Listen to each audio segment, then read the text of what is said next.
Então vamos lá, irmãos. Nós estamos estudando um pouquinho sobre ética cristã e hoje nós vamos começar uma nova aula, né? Encerramos semana passada sobre qual mandamento mesmo?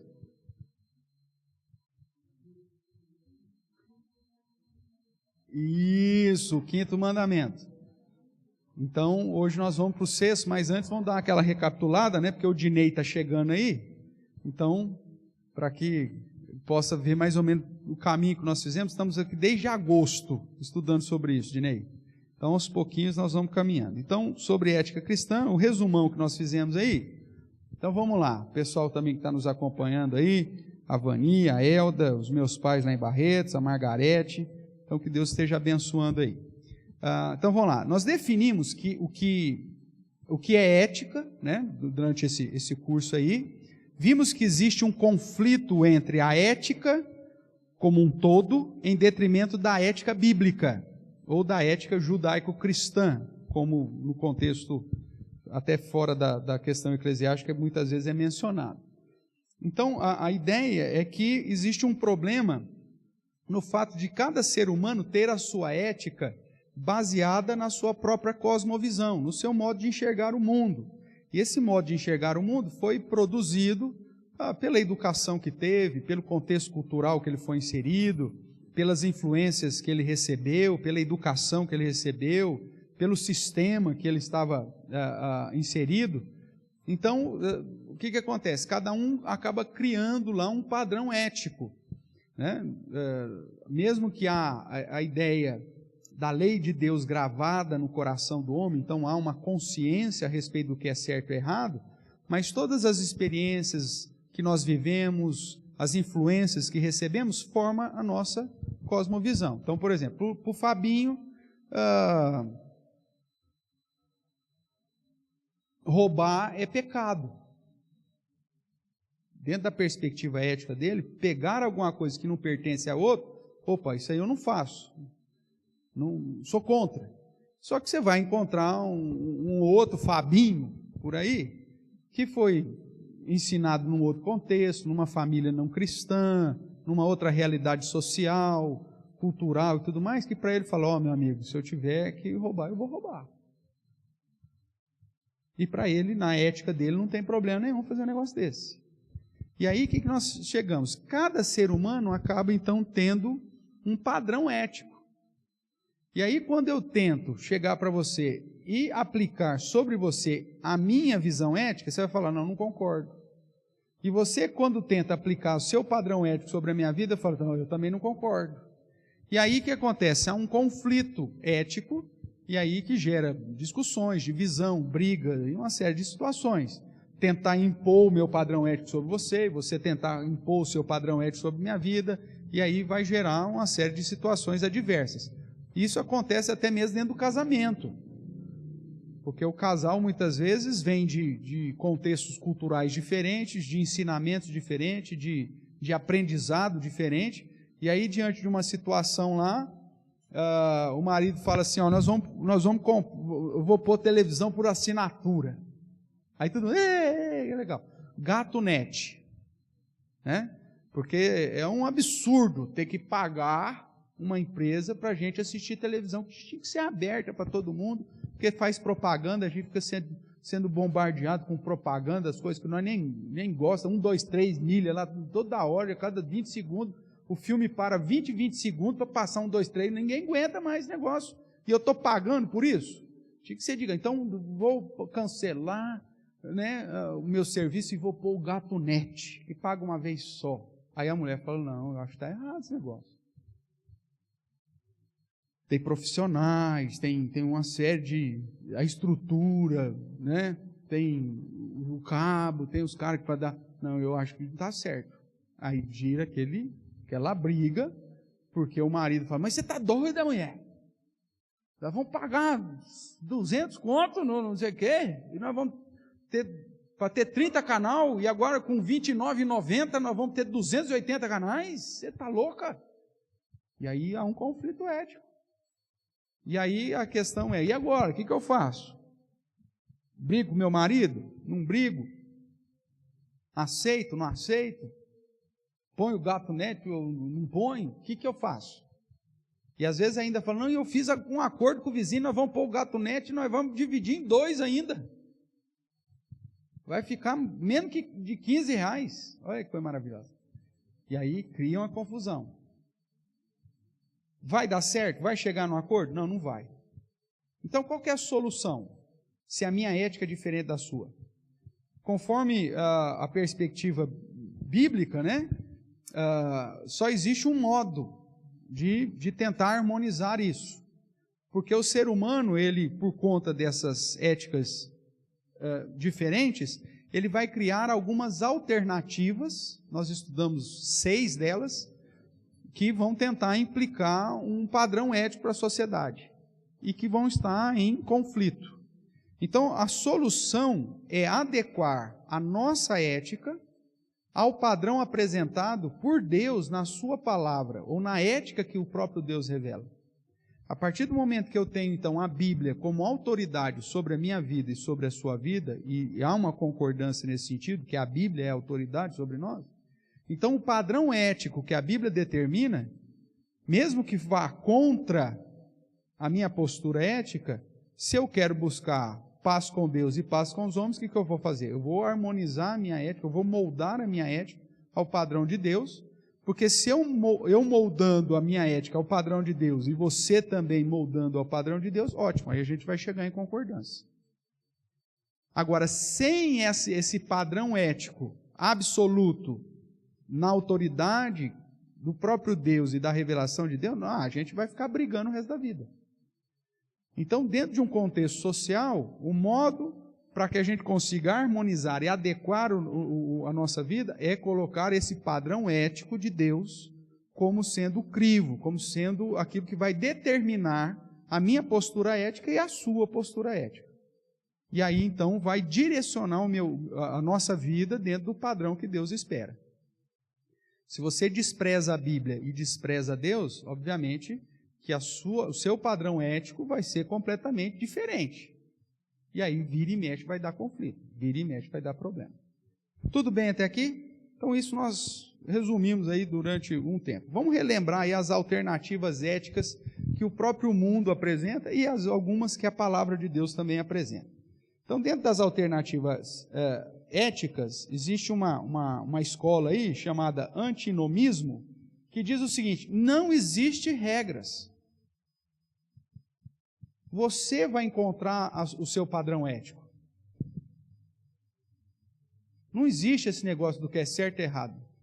Cada um, de acordo com o contexto, de acordo com a situação, de acordo com a realidade, vai encontrar a sua verdade. Porque não existe regras.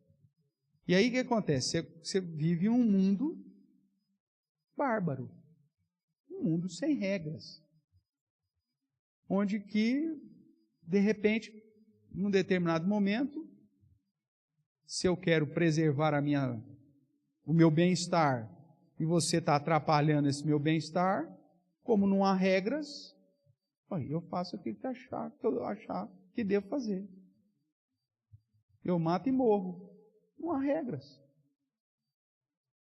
Então, esse é o tipo de mundo que muitas vezes você vai ver pessoas defendendo aí. Para a gente conviver em sociedade, irmãos, existe a necessidade de ter regras mínimas, mas tem que ter.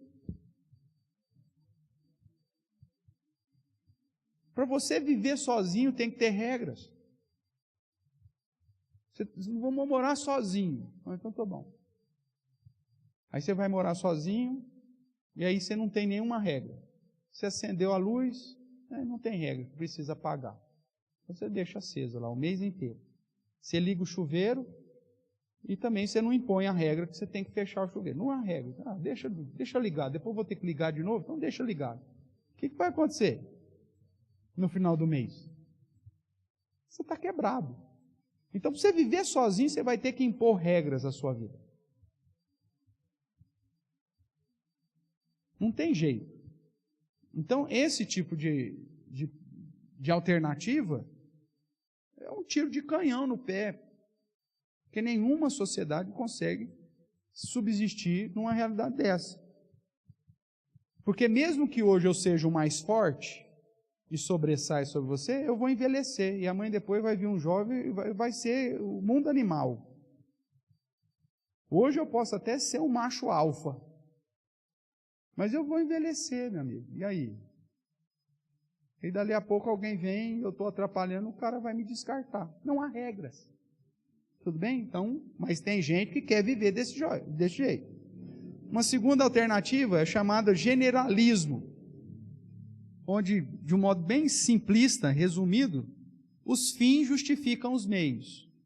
Existe uma ética, existe uma concordância geral daquilo que é certo e errado, só que o modo para se atingir aquele padrão não importa. Se eu tiver que roubar, se eu tiver que mentir, se eu tiver que matar para alcançar um objetivo que todo mundo entende que é um bom objetivo, então eu faço. Porque os fins justificam os meios. Não importa como que eu faço. No final, gerou benefício para todo mundo? Gerou. Ah, então beleza. Nós precisamos manter a nossa casa. Ah, ótimo. Então nós precisamos, quanto que precisamos manter a nossa casa? R$2.000 por mês para nós manter a nossa família. Ótimo. Não importa se eu vou vender drogas, se eu vou me prostituir, se eu vou roubar na esquina. Os fins é manutenção da família. Agora, os meios que eu uso para a manutenção da família, pouco importa. E aí a família fala, nossa, fulano, meu filho, nossa, ele é um filho muito bom, não deixa faltar nada para mim. Todo mês ele vem me dar R$2.000 na mão, está aqui, mãe. Agora, você não sabe de onde veio esses R$2.000. E não importa.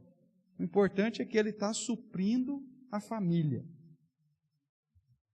O modo como ele está fazendo isso, eu não quero nem saber. E esse também é uma alternativa complicada. A terceira que nós estudamos é a chamada situacionismo, onde diz o amor próprio é a regra universal. Esse amor aqui é o amor egoísta. Não é um amor que leva em consideração o fato de existir um Deus e que eu tenho que amar a Deus acima de todas as coisas. Não, é o amor próprio. Então, eu não estou feliz no meu relacionamento. Então, o meu amor próprio diz que eu tenho o direito de largar o meu cônjuge e procurar um outro. E eu fiz por amor. E ninguém vai te falar nada. Não deu mais certo que a fulana. Larga, vamos para outra. Porque o importante é o amor. Ficou doente, engordou, sei lá eu o que, deu problema. Tá, então, troca. Porque agora eu estou amando outra pessoa. Então veja, o amor justifica qualquer quebra de princípio, de bom costume e de ordem, dentro dessa alternativa. Inclusive o amor, aquilo que o Lulu Santos canta, né? Aceitamos toda forma de amor. Porque se tem amor, meu amigo, Deus é amor, então aceita. Mas eles negligenciam o fato de que a busca do meu amor, ela é limitada pelo temor que eu deveria ter a Deus e pelo amor que eu teria ter para com Deus, acima inclusive da minha própria vida. Para seguir o padrão que Deus quer e não o meu próprio coração. Aí nós começamos a entrar em algumas alternativas relacionadas já a um padrão bíblico, que é chamado de absolutismo não conflitante. Faça sempre o certo. Então, dentro dessa visão, existe um absoluto, o que é certo, e eu vou sempre seguir isso. Então, a Bíblia diz que eu não devo mentir. Então, pronto. Não vou mentir nunca. Então, por exemplo, sempre dou esse exemplo, né? Chega uma mulher correndo, entra aqui na igreja e fala assim, meu marido quer me matar. Posso me esconder? Pode. Você esconde ela aí, debaixo de algum lugar aí. Aí chega o cara com uma peixeira desse tamanho, com sangue nos olhos. Cadê minha mulher? Aí você, eu não posso mentir, porque o absolutismo não conflitante é fácil que é certo. Eu escondi ela aqui debaixo. Mas não faz nada com ela, não. Por que você não preservou a vida dela, meu amigo? Não, porque eu não posso mentir. Não. Espera aí. Existem situações éticas conflitantes que você vai ter que tomar uma decisão. Então, o cara que quer ser exatamente absolutista, ele vai ter problema. O próprio Senhor Jesus apresentou que em algumas situações há um hierarquismo. Quando está tudo bem, você vai glorificar a Deus e respeitar as autoridades. Os apóstolos viveram essa situação.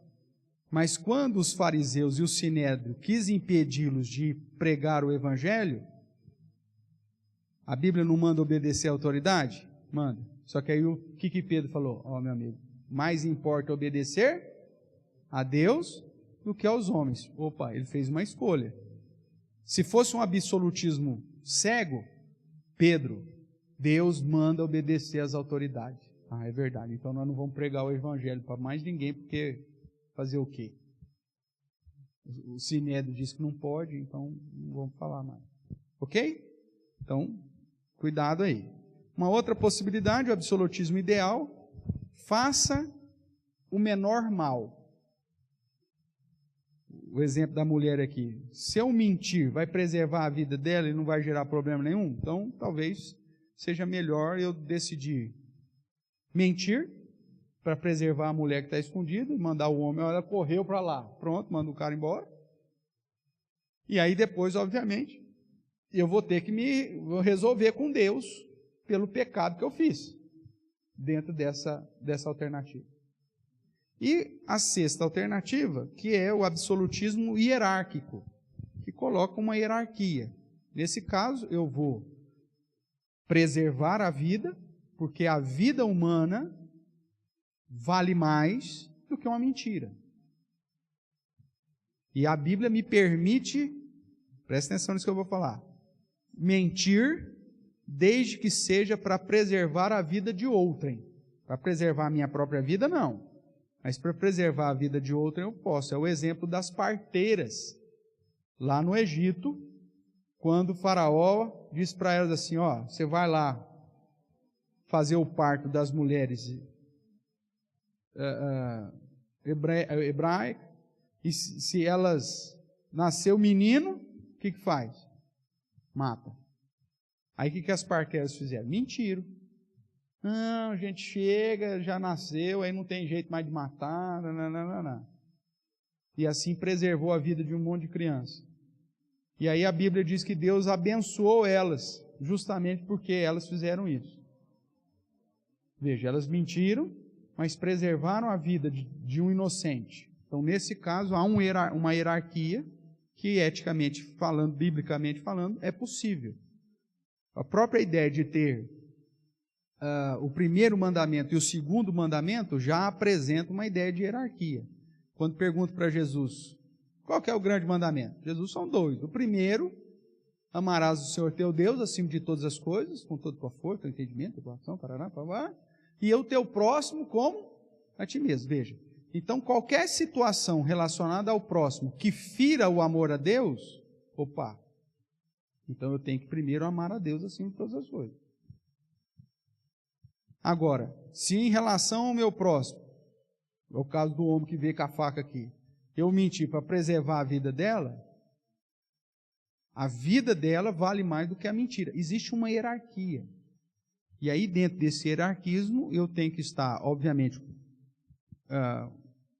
envolto ao conhecimento bíblico, para que a minha ética seja, de fato, uma ética que obedeça o hierarquismo, o absolutismo hierárquico que o Norman Geisler, eu acho que é assim que pronuncia, escreveu no livro Ética Cristã.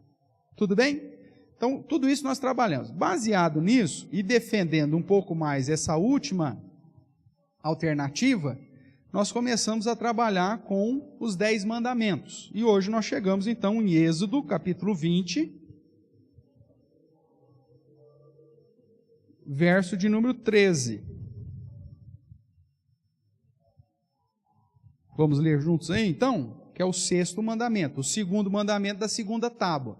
Os primeiros 4 mandamentos, primeira tábua, refere-se aos mandamentos relacionados para com Deus.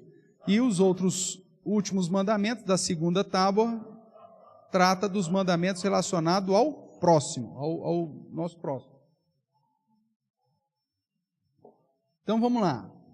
Todos juntos? Êxodo capítulo 20, verso 13. O que diz? Não matarás.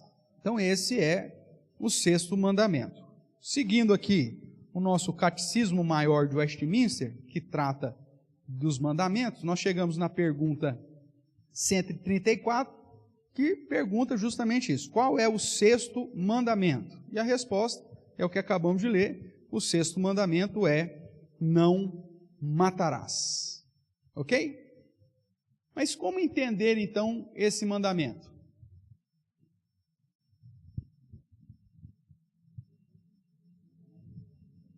Não matarás. Se for de uma perspectiva absolutista, da alternativa absolutista, a Bíblia diz não matarás, então não matarás.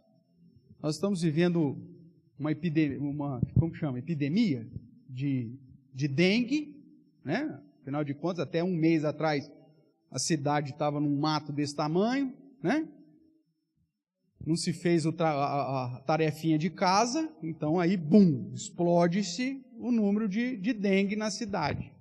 E já acho que só não teve dengue o ano passado, né? Porque o vírus da Covid comeu todos os mosquitos, então não teve caso de dengue o ano passado. Mas esse ano, como agora o Covid sumiu, então os mosquitos voltaram. Então, dengue para todo lado. Aí a Bíblia diz: não matarás. Se um pernilongo sentar em você, se assopra. Porque a Bíblia diz: não matarás. O pernilongo aí, sopra. Para ele voar, porque você não pode. Será que é isso? Hein, dona Gertrude?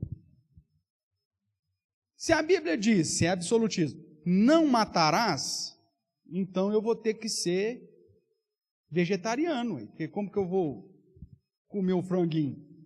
Tem que matar o frango para eu comer. Tem que matar a vaca. Como que vai ser? Será que esse não matarás tem que ser entendido na perspectiva absolutista?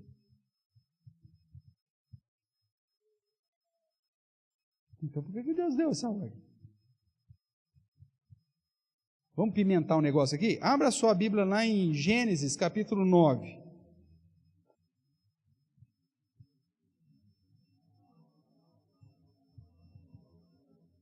Gênesis capítulo 9, verso de número 6. Se a Bíblia então ordena não matarás, como entender Gênesis capítulo 9, verso 6? Vamos ler aqui Gênesis 9, verso 6, diz assim: quando Deus faz aliança com Noé, depois de já ter exterminado todos os ímpios, lembra? Com o dilúvio. Nós estamos aqui pós-dilúvio. Aí, 9, verso 6 diz assim: se alguém derramar o sangue do homem, pelo homem se derramará o seu, porque Deus fez o homem à sua imagem e semelhança.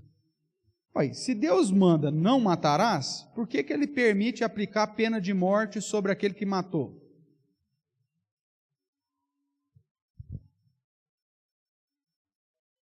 O que Deus está falando aqui para Noé? Ó, se alguém matar, esse alguém que matou vai ser morto, vai derramar o seu sangue também. A pena capital. Se você matou alguém, você deve ser morto. Mas, se Deus fala isso, então o que significa Êxodo 20, 13, não matarás?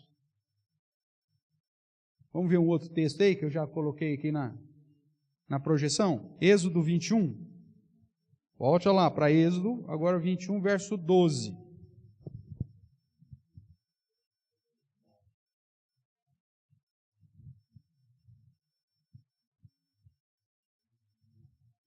Êxodo capítulo 21, verso 12.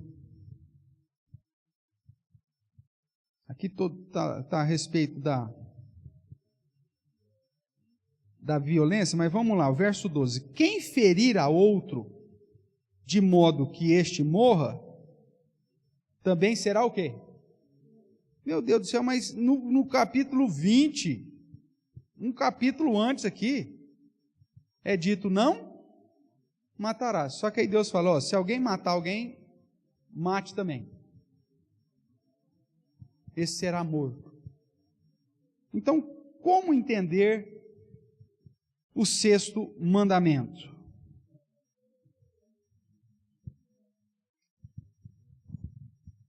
Como que é? Foi feito antes do mandamento, mas nós estamos aqui em Êxodo 21, o mandamento vem em Êxodo 20.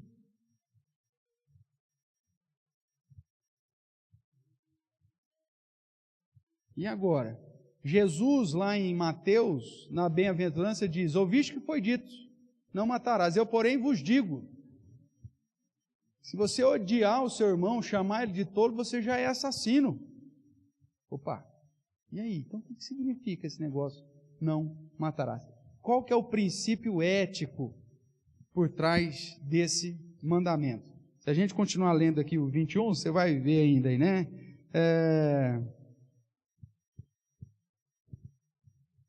A questão da morte que não é passível de pena de morte.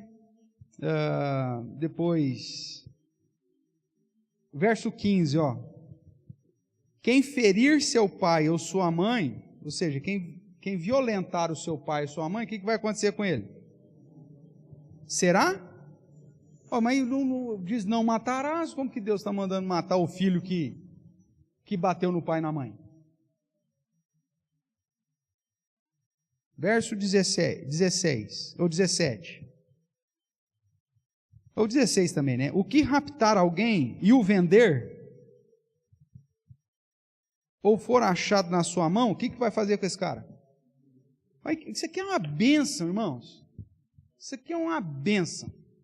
Imagine se hoje nós só colocássemos, o nosso estado fosse um estado macho, e colocasse em prática o princípio bíblico a respeito do sexto mandamento. Ia ter sequestrador?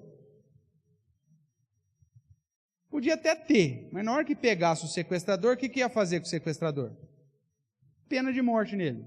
Não vai sequestrar mais ninguém esse cara. Olha que maravilha. Aí você fala, pastor, mas a Bíblia diz não matarás.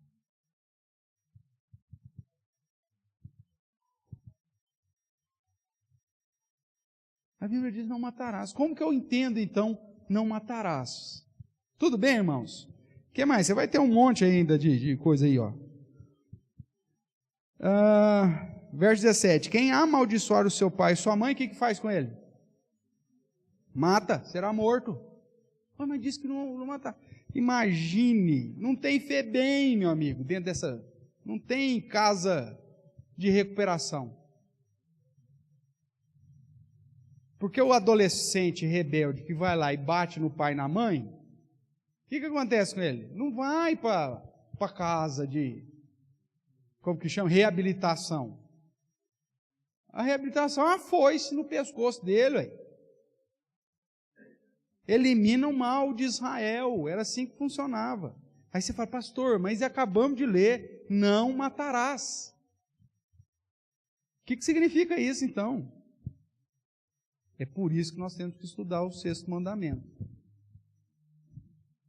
Porque o nosso Deus não é incoerente. O nosso Deus, ele não muda. O nosso Deus não é um Deus de confusão. E a ética bíblica não é uma ética para confusão. Tudo bem? Todos de acordo? Tá. Então, o que nós temos que estudar aqui? Qual que é a proposta para estudarmos a respeito do sexto mandamento? Questões relevantes sobre o sexto mandamento. Primeiro, existe diferença entre matar e assassinar? Não precisa responder não, nós vamos estudar isso com o tempo. Mas será que existe diferença entre matar e assassinar? Segundo, qual que é o termo original de Êxodo 13 e qual que é a melhor tradução para ele? Outra questão. Se entendemos o sexto mandamento como uma proibição geral, teríamos então que ser vegetarianos ou pacifistas? Como explicar? Se a gente entende não matarás de um modo geral e literal, então não podia ter polícia. Tinha que ser tudo pacifista. E deixa os bárbaros matar quem eles quisessem. Vai fazer o quê? Será que é isso? O que mais? Em quais casos matar é permitido? Será que existe algum caso que é permitido? Nós vimos aqui um monte. E por que é permitido nesses casos? Outro assunto que nós vamos tratar. O aborto enquadra-se nesse mandamento? E há situações que seria possível aceitar o aborto? Se há, quais têm amparo bíblico? Será? Está vendo por que você não pode faltar? O que mais? E na guerra? Ou para minha proteção ou da minha família? O que eu posso fazer? Eu posso ter arma em casa? Na perspectiva bíblica? E se eu posso ter, quando que eu posso usar?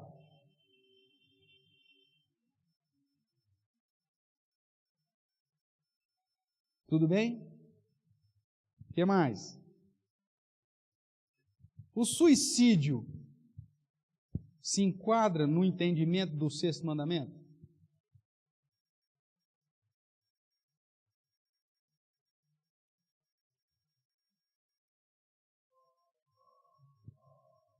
O suicídio é o pecado imortal? É o pecado imperdoável? Lá que eles falam? Vamos falar disso. O que mais? Existe alguma situação em que eu possa tirar a minha própria vida na visão bíblica?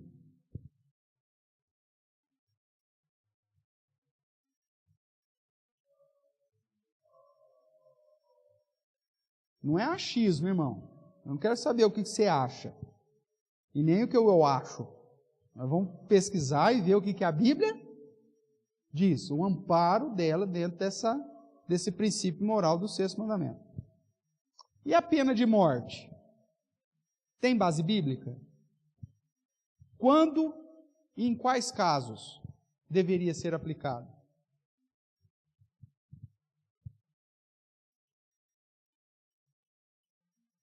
E os direitos humanos? Está pautado na premissa bíblica e cristã?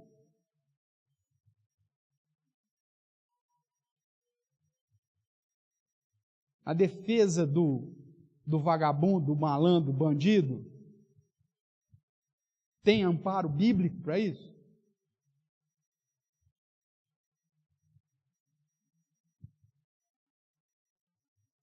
O sexto mandamento só trata de assassinato ou prevê algum outro tipo de prática? Será que eu posso desprezar? Sabe aquela história assim, fulano morreu para mim.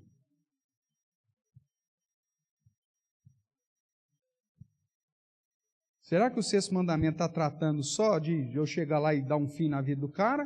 Ou a ausência do perdão também está embutido aqui no sexto mandamento? Ah, pastor, perdoa qualquer coisa, mas isso não tem jeito. Não dá. Será que isso se enquadra no entendimento bíblico a respeito do sexto mandamento? E qual o princípio moral? Ou seja, que moralidade eu aprendo com o entendimento correto do sexto mandamento? Tem coisa para estudar aqui, hein? Hã? Sim ou não? Então tá. Então, se Deus permitir, a gente vai caminhando aí, vamos lá. Vamos então para começo de conversa aí? Começar do começo, como diz o outro, né? Então, qual que é a melhor tradução para o 6º mandamento? Não matarás. Será que essa seria a melhor tradução? Nós sabemos que matar e assassinar são sinônimos. Ele matou a mãe. Ele assassinou a mãe. A gente usa como sinônimo. Tudo bem? Porém, com aplicações distintas. No hebraico isso também acontece. Quer ver um exemplo? Diferença de matar e assassinar?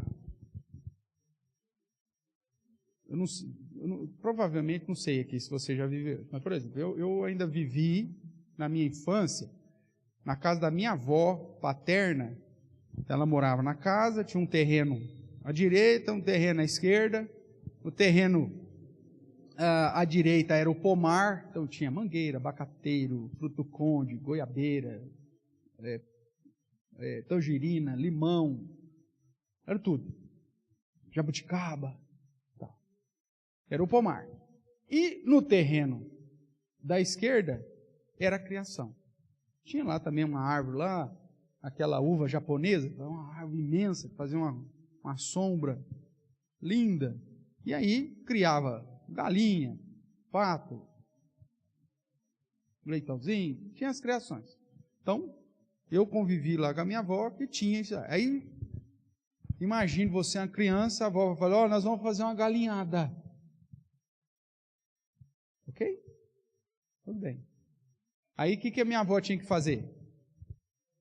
Pegar uma galinha, e aí eu poderia usar assim, mãe, a avó assassinou a galinha. Cabe esse termo aqui? Não. O que eu tinha que falar?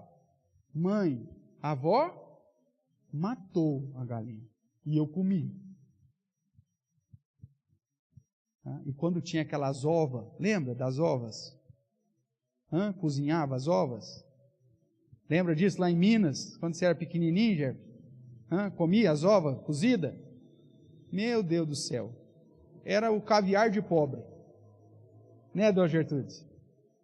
Você não comia, não? Meu Deus do céu. Coisa boa. Então vai. Eu posso dizer que a minha avó assassinou a galinha? Cabe esse termo aqui? Não, não cabe. Ela matou. Tudo bem? Então, há uma distinção, mesmo que a gente use como sinônimo, existem situações que um termo não cabe. Tudo bem? No hebraico é a mesma coisa. Por isso que o hebraico apresenta duas palavras e palavras distintas. Harag para matar, que matou o boi, matou a galinha, né? O porco não, porque o judeu não mata porco, né? Mas para matar, usava para matar. E o hatzak, que é assassinar. E dentro dessas duas palavras no hebraico, tem um significado específico, um significado chave. Então, qual que é o significado? O termo assassinar é o que está em Êxodo 20, verso 13. Então, se a gente fosse ser literal na tradução, teria que ser, não assassinarás. E isso faz diferença no entendimento? Faz. Uma das possibilidades aí, né, da diferença, diz, olha, matar é tirar a vida de uma pessoa ou um animal, num sentido geral. Agora, assassinar, e esse é a bagagem que o termo hebraico traz, é matar pessoa com premeditação ou a traição. Tirar a vida do inocente ou do cara que com traição ou com premeditação. Eu fiz cilada, preparei uma cilada para ele. Veja aí Êxodo, capítulo 21, que nós estávamos lendo, o verso 12. Quem ferir a outro homem de modo que esse morra, também será morto. A ideia aqui, quem assassinar, também recebe a pena de morte. Verso 13. Porém, se não lhe armou cilada. mas Deus lhe permitiu cair em suas mãos, então te designarei um lugar para onde ele fugirá. Então veja, o verso 12 aponta para a ideia do assassinato. Eu peguei o cara à traição, eu armei cilada, eu premeditei, fui lá e tirei a vida do cara. Então, eu recebo pena capital. Agora, se eu estava defendendo a minha vida, era uma briga justa, e eu estava defendendo a minha integridade, e dentro dessa briga, o meu oponente veio a morrer, eu não vou receber pena de morte. Era-me dado um salvo-conduto para que eu pudesse fugir. Então veja, Deus coloca em cada situação uma aplicação diferente. Porque nem toda situação, quando alguém morre, é de assassinato. E o que é proibido na lei é o assassinar. Tirar a vida do inocente, tirar a vida de modo premeditado, de alguém, de modo premeditado, ou a traição. Um exemplo simples. Entra o assaltante na minha casa. E ele vem e me mata. Ele me assassinou.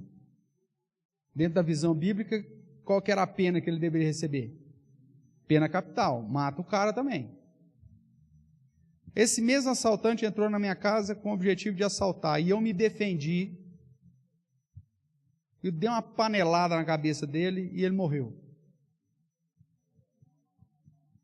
Isso vai ser considerado assassino ou assassinato na perspectiva bíblica? Não. Eu vou receber pena de morte por causa disso? Também não. Porque eu matei em legítima defesa, em defesa da propriedade, em defesa da família. Agora, no primeiro caso, ele assassinou. Então há uma diferença. E a própria palavra no hebraico faz essa distinção. Então, o que o sexto mandamento proíbe é a prática de tirar a vida de outro, ou de modo premeditado, ou tirar a vida do inocente, ou a traição. Isso é proibido. As consequências ou os resultados de uma atitude de um homem mau que tenta me assassinar, se porventura, na minha defesa, ou alguém me defendendo, mata esse cara, isso não é considerado assassinato na visão bíblica. Inclusive, é apontado como uma virtude, pois o próprio Deus exige dos homens de bem que defendam o inocente. Tem um vídeo, inclusive, numa igreja, não sei quem compartilhou lá no grupo dos homens, um diácono nos Estados Unidos, você sabe que pode usar arma, se o cara tal, e um diácono na igreja, de terninho, biblinha numa mão e a pistola lá. Tal. Entrou um atirador na igreja, aqueles malucos que entram para atirar em todo mundo. O cara apareceu no meio da igreja, lá, uma igreja no Texas. Levantou a arma lá, deu um tiro, todo mundo no chão. O diácono não pensou duas vezes. Pronto. Pessoal, resolvido, vamos continuar o culto aqui. Tira esse arcabouço. Levou o cara embora e vida que segue. Meu Deus do céu. Você tem que dar uma medalha para um diácono desse. Evitou uma tragédia em defesa das crianças, das mulheres, das famílias que estavam ali, homens de bem adorando ao Senhor, quando um louco entra para tentar tirar a vida daquela turma. Ok? O diácono assassinou? Não. Ele defendeu o direito do inocente. Então, na perspectiva bíblica, ele fez o que ele tinha que fazer. Então, biblicamente falando, eticamente falando, existe uma diferença gritante entre matar e assassinar. O que é proibido pela lei é assassinar. E aí existe uma série de situações decorrentes desse mandamento. Inclusive o próprio ódio, o fato de não perdoar, o fato de desprezar, o fato de considerar morto no coração. Isso caracteriza um assassinato de intenção. Por isso que Jesus, lá em Mateus, diz que isso é proibido, que isso é pecado.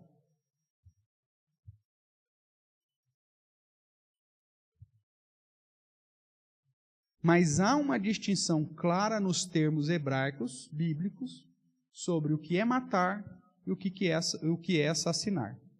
Tudo bem até aqui, irmãos? Dúvida?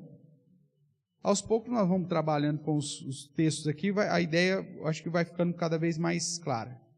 O Dennis Prager, que é um judeu americano, né, da universidade lá tal, ele tem uma sequência sobre os 10 mandamentos, eu até compartilhei um tempo atrás aí, acho que a Miriane, inclusive, acho que dividiu lá tal e acabou postando, se você procurar você vai achar lá. Ele faz uma distinção interessante para reforçar a ideia. Ele diz o seguinte: matar, tirar a vida, pode ser humana ou de qualquer ser. Matei a galinha, matei o pato, matei o ganso, tal. E esse matar é quando, por exemplo, o Estado, como autoridade instituída por Deus, determina a pena capital sobre o assassino. Então o Estado mata o assassino. O assassino assassina a sua vítima. Há uma diferença. Então aqueles fazem assim, o cara matou, e agora o Estado vai matar o cara? É violência contra violência? Não, meu filho, não é nada disso. Eticamente, na perspectiva bíblica, você está eliminando o mal de alguém que assassinou o inocente, ou a traição, ou com ciladas, e que agora, para evitar que ele faça isso com outra pessoa, o Estado, reconhecendo a autoridade que o próprio Deus deu para ele, pode e deve, ou pelo menos deveria, aplicar pena de morte. Então o Estado mata, enquanto que o bandido assassina. Tá? Então vamos lá. Matar, tirar a vida. Deliberadamente, no caso do Estado, quando aplica a pena de morte, ou por acidente. Pode acontecer. Eu não tive a intenção de matar e por um acidente matei. Né? E às vezes até de uma maneira, acontecem umas situações assim, terríveis, né? Uma história do pai que atropelou o próprio filho. O pai tinha intenção de assassinar? Não, uma criancinha entrou atrás do carro, o pai não viu, deu ré, passou por cima. Tá. Aí você vai considerar isso um assassinato? Não, ele matou o filho, tudo bem, mas não foi assassinato. Há um peso diferente ético e há um peso diferente da aplicação, inclusive, da legislação. Tudo bem? A nossa justiça, inclusive, com toda a irregularidade dela, vamos dizer assim, a injustiça dela, ela também faz essa distinção. Então, esse tirar a vida ou matar pode ser, inclusive, de modo legal ou ilegal, sendo moral ou imoralmente. O que ele diz aqui? A ideia de simplesmente tirar a vida. Geralmente pesando sobre o Estado. O assassinato aí é sempre tirar a vida de alguém de modo ilegal e imoral. Sempre. Porque você ou está usando a traição, ou usando cilada, ou premeditando, ou gerando alguma situação que não dá possibilidade de defesa para a vítima. Então, sempre há uma distinção na visão bíblica de assassinato e matar. Ficou claro isso aqui até aqui, irmãos? Tranquilo ou não? Sei que é um assunto meio difícil, mas é por aí. Então vamos lá, vamos entender um pouco do significado aqui do mandamento. O 6º mandamento, ele precisa ser entendido tendo a Bíblia, obviamente, como um todo, como a gente faz com qualquer parte. Nós lemos lá em Gênesis 9:6, que aquele que matar ou derramar o sangue de um homem, esse deveria ser morto. Então veja, a ideia lá de Gênesis 9:6 é: se alguém assassinar, deve ser morto. Ele deve receber a pena de morte. Porque ele assassinou. E a proibição está em assassinar. Não assassinarás, deveria ser a melhor tradução lá. Tá bom? Em Êxodo 21:12, a mesma ideia. Quem ferir o outro de modo que esse morra, também será morto. E esse será morto é a aplicação, no caso, do Estado, ou mesmo aqui, o povo de Deus, que julgaria a situação e aplicaria a pena de morte sobre o assassino. Dá uma olhadinha comigo em Números 35.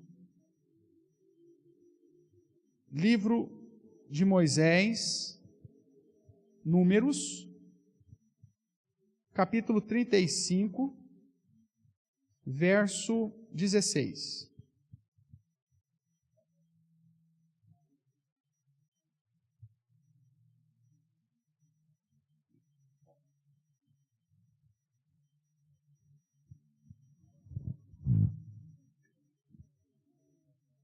Um pouco antes ele vai falar da cidade de refúgio, né, que era aquela cidade que permitia que alguém que se envolvesse em uma situação de briga e tal, de morte, pudesse refugiar-se. Mas o verso 16 ele diz: todavia, se alguém ferir a outrem com instrumento de ferro, e este morrer, é homicida.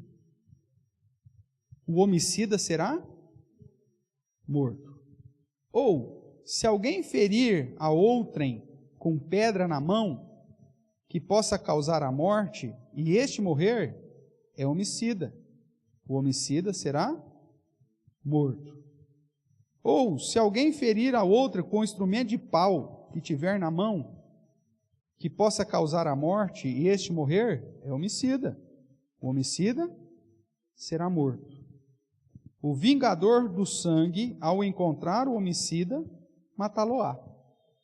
Veja, você não tinha aqui ainda o estabelecimento da monarquia, e a premissa era que a família podia vingar a morte daquele que foi assassinado. Tudo bem?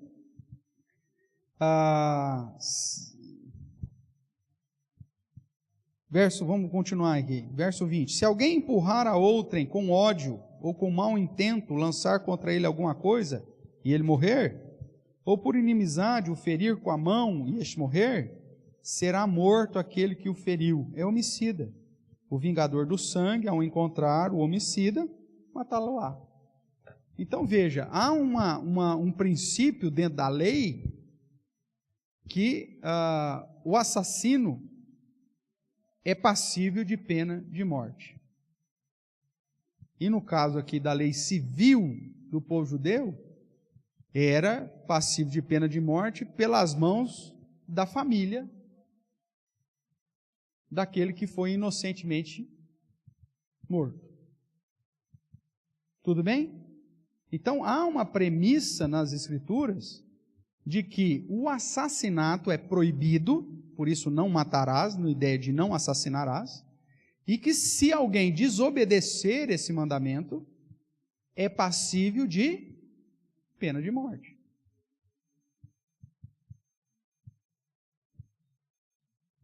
Existe essa premissa bíblica. Agora, pastor, mas nós estamos vivendo num país onde a legislação é diferente, onde a injustiça, a corrupção reina, então esse negócio não funciona. Tá, tudo bem. O Estado, como instituído por Deus, ele tem a autoridade ou não de instituir ou não a pena de morte. Tudo bem. E a gente vai respeitar a autoridade do Estado. Agora, até alguns anos atrás, de certa forma, hoje é mais difícil, mas de certa forma, há anos atrás, o Estado ainda tinha essa força de espada e de punição através do poder de polícia. Hoje, por causa desse direito humano louco aí, o policial precisa morrer primeiro para depois tentar matar o bandido. Você só vai dar o tiro na hora que você for alvejado. Depois que eu for levar um tiro, não adianta mais eu dar um tiro em ninguém. Ué. Mas alguns anos atrás, o poder de polícia dava autonomia para o cara numa situação onde ele visse um assassino ou alguém agindo de violência, o próprio policial tinha a capacidade de julgar e aplicar a pena instantaneamente sobre a pessoa, sem risco nenhum para ele. Como hoje é o rabo que abana o cachorro, hoje o policial está quase saindo para trabalhar e deixando a arma em casa, porque não pode usar. E aí fica todo mundo à mercê da bandidagem. Luísa, você tinha levantado a mão? Então vai.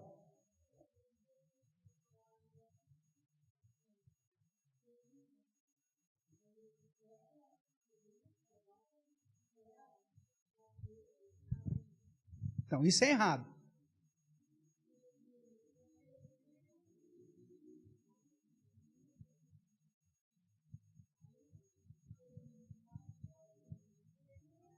Sim. Onde já sabia que os outros bandidos iam aplicar uma lei sobre ele. Isso é errado. É o Estado deixando de fazer a parte dele e colocando sobre alguém que já é culpado uma culpa a mais. Quem deveria fazer um negócio desse? O Estado. Eu já disse isso em todas as igrejas que eu passei, e geralmente o pessoal fica meio, como fala? Me fugiu o nome aqui, mas fica. Mas eu já falei, se um dia resolver aceitar a prática de pena de morte, eu me voluntario de chegar lá para o cara e pregar o evangelho para o assassino. Ó, meu amigo, você fez burra. Está arrependido? Bem, estou, pastor, estou arrependido. Então, tudo bem, cara, está arrependido, Deus te perdoa. Vamos pedir perdão? Oro com o cara, apresento o plano de salvação para ele, oro com ele, batizo ele e falo para ele assim, agora é o seguinte, você vai ver o Criador, meu amigo. Jesus te perdoa e te salva. Só que a prática que você fez, você destruiu uma família, você destruiu alguém, então, durma em paz. Você quer que eu aperte o botão ou deixe o fulano apertar mesmo? Tranquilo, irmãos. Mas Deus não me livra. Deus te livrou da condenação eterna, bem. Viu, queridão? Deus te livrou do inferno. Agora, você tem as suas consequências. Você foi um assassino, está provado, tal. Você está arrependido? Pede perdão para a família, tudo bem? Mas, tchau. A gente se vê na eternidade. Boa! Tem gente que fica escandalizado quando eu falo isso. Mas é isso que a Bíblia me conduz a agir, irmãos. Agora, não, gente, deixa o fulano, tadinho, matou 5, mas deixa. Tem que perdoar ele. Não perdoa, fala de Jesus, evangelho. Se ele for eleito, vai se converter, perdão a Deus, mas vai. E vai ainda bonitinho lá, senta na cadeira bonitinho, faz uma oração antes de ligar o disjuntor e boa. Porque tudo tem a consequência, cara. Agora pega a história, uma história conhecida, saiu no jornal, tarará. Tá a mulher, o bebezinho tinha 6 meses, né? Quantos meses estava o bebê? Hein, Luísa? 5 meses. A mãe, com a bebezinha de 5 meses em casa, entra um vagabundo, assassina a mãe.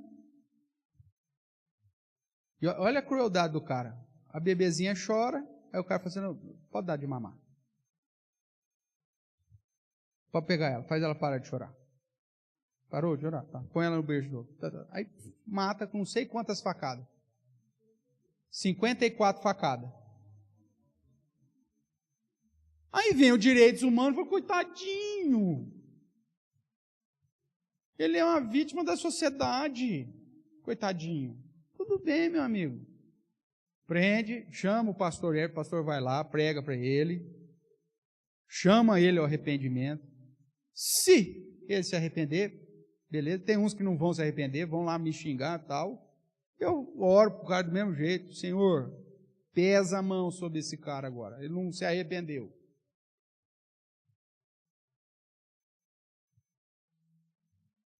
Meu amigão, então beleza, boa estada no inferno. Pode apertar a campainha aí. Pronto. Ah, mas não vai devolver a vida da mãe que morreu. Ah, mas não vai não sei o quê. Só que esse mesmo infeliz, depois dessa situação, já tinha feito outras. Se na primeira que ele fez isso, já tivesse aplicado aquilo que tinha que ser sido aplicado na perspectiva da ética bíblica, nós tínhamos evitado outras mortes. Oh, eu até ia também. Eu ia lá ver. É ele mesmo? É. Até beliscava para ver se não... É, olha aí. Pronto, sem problema nenhum.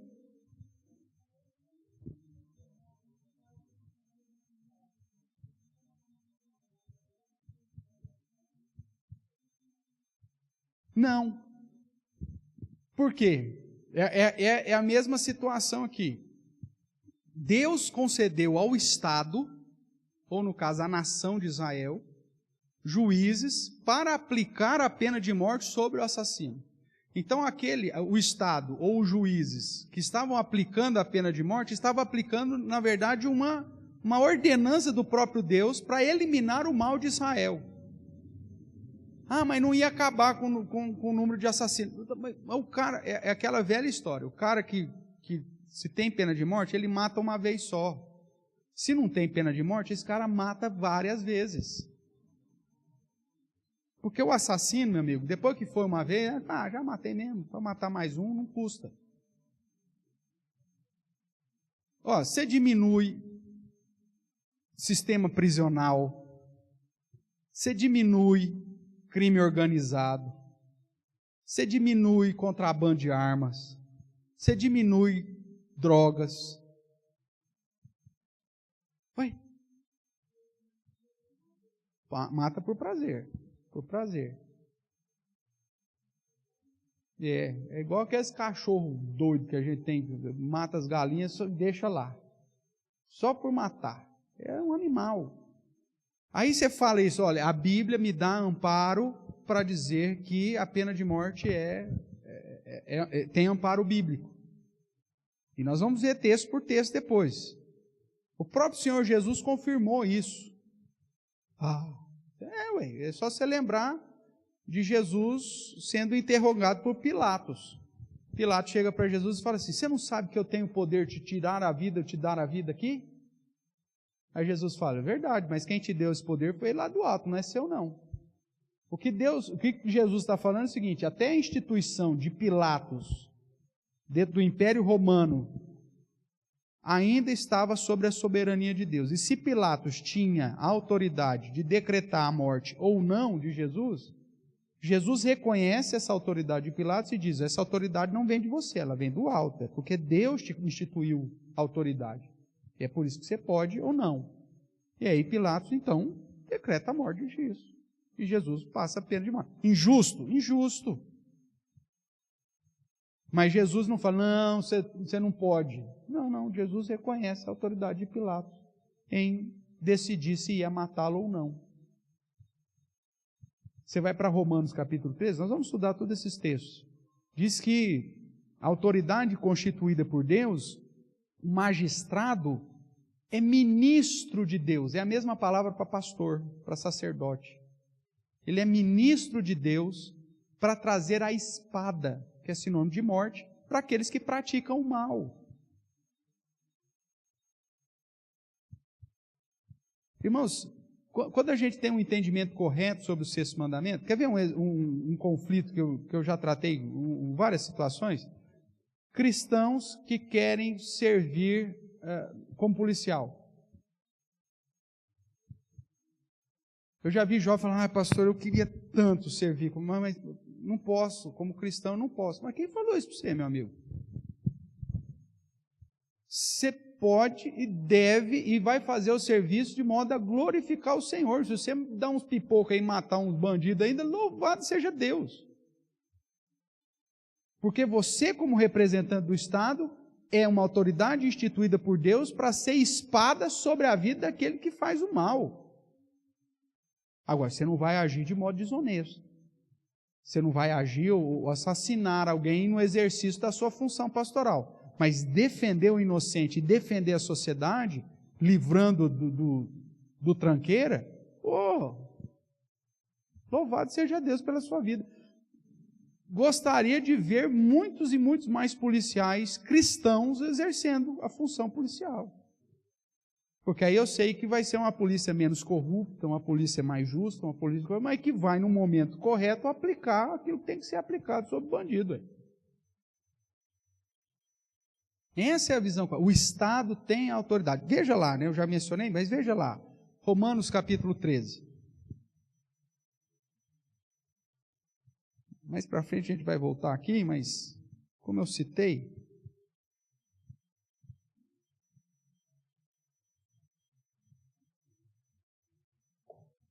a partir do verso 1. Todo homem esteja sujeito às autoridades superiores, porque não há autoridade que não proceda de quem? Não procede de Deus. As autoridades que existem foram por ele instituídas, de modo que aqueles que se opõem à autoridade resistem à ordenação de Deus. E os que resistem trarão sobre si mesmo condenação, porque os magistrados não são para temor quando se faz o bem, e sim quando se faz o mal. Queres tu não temer a autoridade? Fazes o bem e terás o louvor dela, visto que a autoridade é ministro de Deus para o teu bem. Entretanto, se fizeres o mal, teme, porque não é sem motivo que a autoridade traz o quê? O que é espada? Morte. Ok?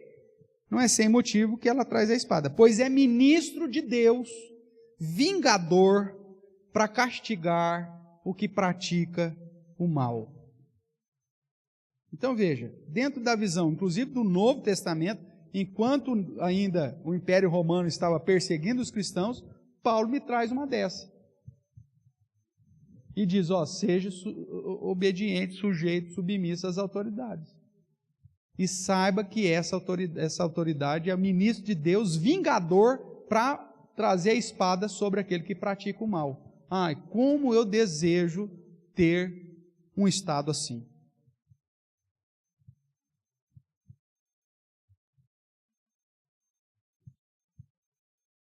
Que coloca aquele que faz o mal no devido lugar. 7 palmos para baixo da terra. Agora hoje, nós bancamos a bandidagem. E, inclusive cristãos, pessoas que se dizem cristãs, que não conhecem o padrão, o princípio moral do 6º mandamento, defende essa corja. Meu amigo, o máximo que você, a maior bênção que você pode fazer para ele é evangelizar o cara, falar do amor de Deus, mas não tirar dele a consequência dos atos dele. Ué. Você matou, filho? Você está arrependido? Quer buscar o perdão de Deus? Sim. Pede perdão então para a família. Se ela vai aceitar, é outro problema. Peça perdão a Deus, reconcilia com Deus, aceite Jesus no seu coração, confesse Jesus como seu Senhor e seu Salvador e assume a consequência do seu ato. Tá bom? Você vai na frente. Olha que maravilha. E aí o cara fala, tá certo, pastor, eu destruí uma família, tá certo. Que Deus tenha misericórdia da minha vida, e me receba. Pronto, vai embora. Faça um culto, um ofício fúnebre para ele, bonitão depois, ainda canta um hino. Sem nenhum problema.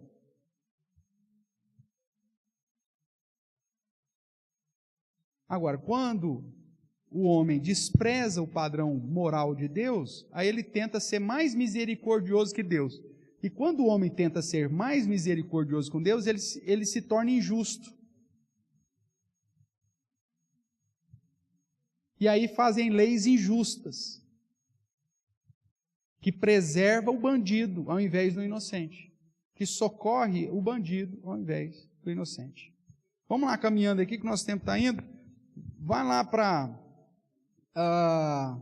vamos ver o texto lá de Êxodo primeiro. Eu já mencionei das parteiras. Êxodo capítulo 1. verso 13 em diante.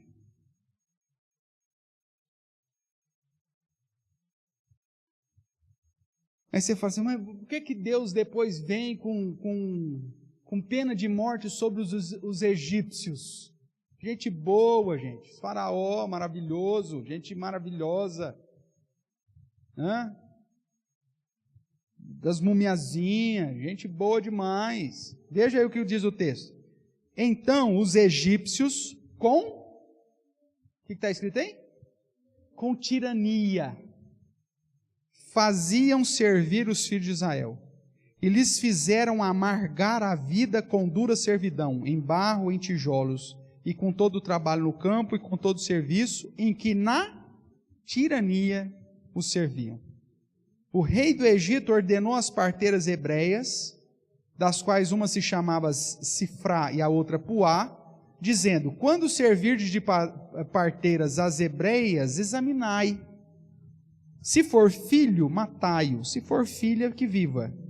As parteiras, porém, temeram a Deus e não fizeram como lhe ordenara o rei do Egito. Antes deixaram viver os meninos. Então o rei do Egito chamou as parteiras e lhes disse, por que fizeste isso e deixaste viver os meninos? Responderam as parteiras de Faraó, é que as mulheres hebreias não são como as egípcias, são vigorosas, e antes que lhe chegue a parteira, já deram à luz os seus filhos. E Deus fez bem às parteiras, e o povo aumentou e se tornou muito forte. E porque as parteiras temeram a Deus, ele lhes constituiu família. Deus abençoou a vida delas. Então ordenou o Faraó a todo o seu povo, dizendo, a todos os filhos que nascerem aos hebreus, lançareis no Nilo, mas a todas as filhas deixareis viver. Aí depois vem Deus e mata todos os primogênitos dos egípcios. Aí fala assim, nossa, que Deus malvado. Meu amigo, Deus está aplicando a vingança sobre o assassino. Quem que pegava as criancinhas e fazia igual pedra no lago? Joga para ver quantas vezes quica. Nossa, você viu? Essa caiu direto na boca do crocodilo. Pega o outro aí. Na perninha, assim, ó. Vai lá. Vamos ver se quica. Joga de lado, assim, que tchum, bate. Vamos ver. Aí Deus vem, com o ordem da morte, mata os primogênitos. Nossa, que Deus sanguinário. Que Deus justo. Porque o Egito agiu com tirania e matou as crianças. E Deus aplica a sua justiça. Nada mais coerente de um Deus justo em aplicar a pena de morte para os assassinos. Já que o sistema com as parteiras não deu certo, então ele diz para o povo, gente, vocês vê criança, menino, menino hebreu, joga no Nilo. E aí Deus vem e aplica justa punição sobre eles. Então veja, irmãos, o entendimento do sexto mandamento precisa ser a partir dessa distinção entre a diferença de assassinar e matar. O que é proibido é não assassinarás. Pois aquele que assassinou, então na perspectiva ética bíblica, é passível de receber pena de morte. Tudo bem até aqui? Tranquilo? A gente vai parar por aqui? Aí essa semana que vem, nós temos ainda alguns versos aí para caminhar, tá vendo? Aí a gente reforça aí com esses outros versos para tentar deixar mais claro possível essa situação. É lógico que nós não somos o Estado. Eu não posso deixar de terminar a nossa aula hoje, para que você não saia daqui com os coração, desejoso por vingança e justiça com as próprias mãos. Vou comprar até um estilingue amanhã. Não faça nada disso. Nós não somos o Estado. Só que biblicamente e eticamente falando, na visão bíblica, a pena de morte é algo que poderia ser aplicado se o Estado assim, como instituído por Deus, desejasse. Então, por exemplo, os estados americanos que acatam a prática da pena de morte? Tem algum problema bíblico em relação a isso? Não tem nenhum problema. Muito pelo contrário. Provavelmente são os estados que entenderam a visão ética bíblica sobre a defesa do inocente, a defesa do homem de bem. E deve ter um número de cristãos talvez maior do que os outros estados que não aceitaram, que aí defende o bandido. Agora, no Brasil, infelizmente, é uma situação complicada, justiça complicada, corrupção, parará, papapá. Então, muita gente fala, ó, é melhor que não tenha mesmo, porque seria usado de uma maneira totalmente injusta. Né? Mas, se fosse uma sociedade justa e se resolvesse aplicar, sem nenhum problema de confronto com a perspectiva bíblica. Muito pelo contrário, estaria de acordo com a visão bíblica. Fala um pouquinho mais alto, Dona Gertrude. Ah, não, ia matar todo mundo sem nada. No Brasil é complicado. Mas eles têm, né? Eles aplicam a pena. É que a Luísa falou. Ah, eles andam na lei deles lá. Isso é verdade. Irmãos, tem muito assunto polêmico para a gente estudar aqui ainda sobre esse tema. Certamente vai trazer conflito e confronto, porque a gente já foi bombardeado por uma cosmovisão de que amor ao próximo é defender o bandido. Então nós vamos ter que dar uma reformulada no nosso modo de pensar, segundo o padrão que a Bíblia nos apresenta.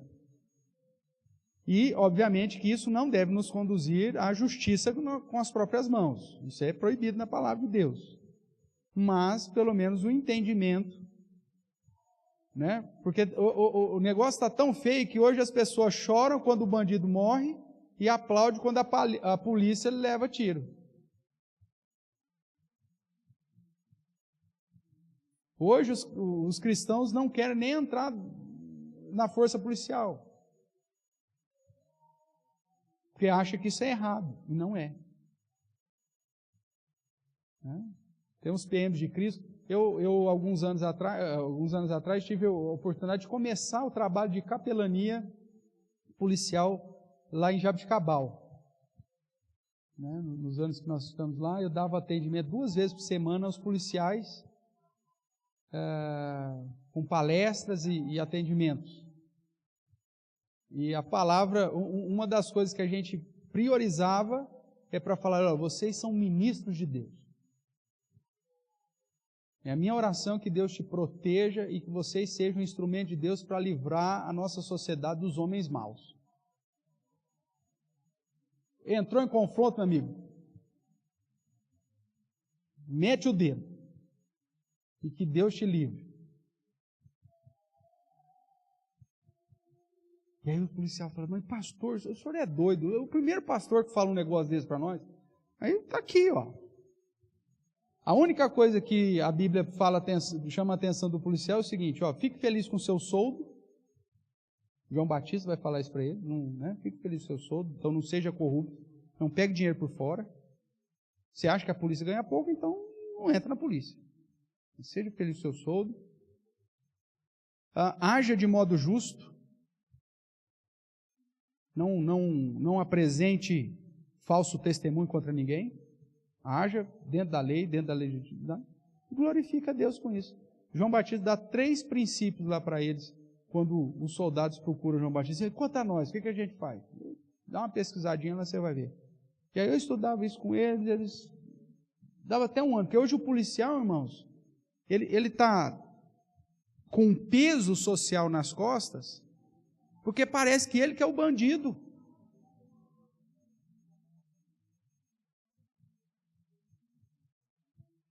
Eu sou da época que a gente via a polícia, a gente respeitava o policial. Hoje, dependendo do bairro que a polícia vai, os caras jogam tijolo na viatura. O cara nem entra.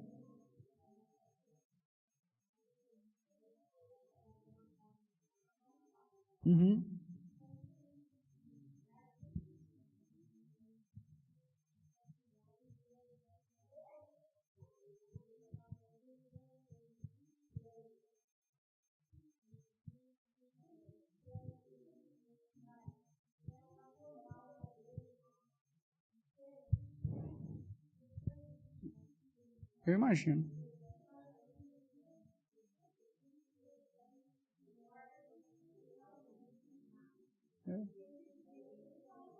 Claro.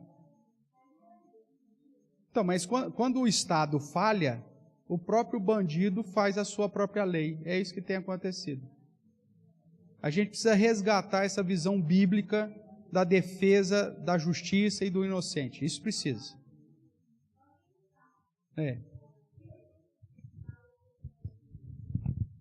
Com certeza.